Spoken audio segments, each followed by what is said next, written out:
അയ്യടാ, ആ വിളക്കൊക്കെ കാണാൻ നല്ല ചന്തം. രണ്ടു മൂന്നെണ്ണം അഴിച്ചെടുത്ത് ഗുഹയെ തൂക്കാം. വേഗം വാ, ഏതെങ്കിലും വീട്ടിൽ കയറി ഒളിക്കാം. അതെ, ഇവിടെ കോഴിയെ കിട്ടുന്ന സ്ഥലം ഏതാ? കോഴിയെ ജീവനോടെ വേണോ ഫ്രൈ ആയിട്ട് മതിയോ? എൻ്റെ പൊന്നു ചേട്ടാ, ഇത് ടൗണാ. കോഴിയെ വേണേൽ വല്ല തട്ടുകടയിലും കാണാം. പിന്നെ എന്തെങ്കിലും ജീവനോടെ ഇരിപ്പുണ്ടെന്നറിയാൻ കുറച്ചു നേരം കഴിയണം. അതെന്താ? നേരം വെളുക്കുമ്പോഴേക്കും ഏതെങ്കിലും കോഴി കൂവും. ആ ശബ്ദം നോക്കി പോയാൽ മതി.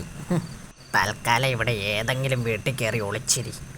ഈ വീട് കൊള്ളാം, തുറന്നിട്ടിട്ടുണ്ട്, ആരുമില്ല. എന്തൊരു ഇരുട്ട്.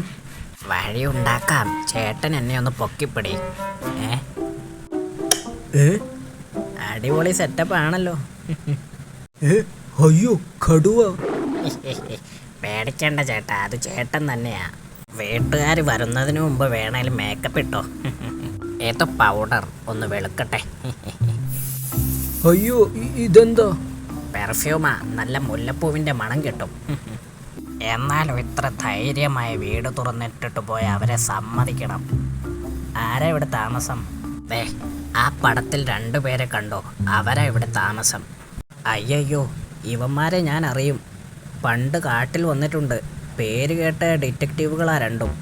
ഈ വീട്ടിൽ കയറാൻ ഒരുത്തനും ധൈര്യപ്പെടില്ല. അതല്ലേ വീട് പൂട്ടാത്തത്.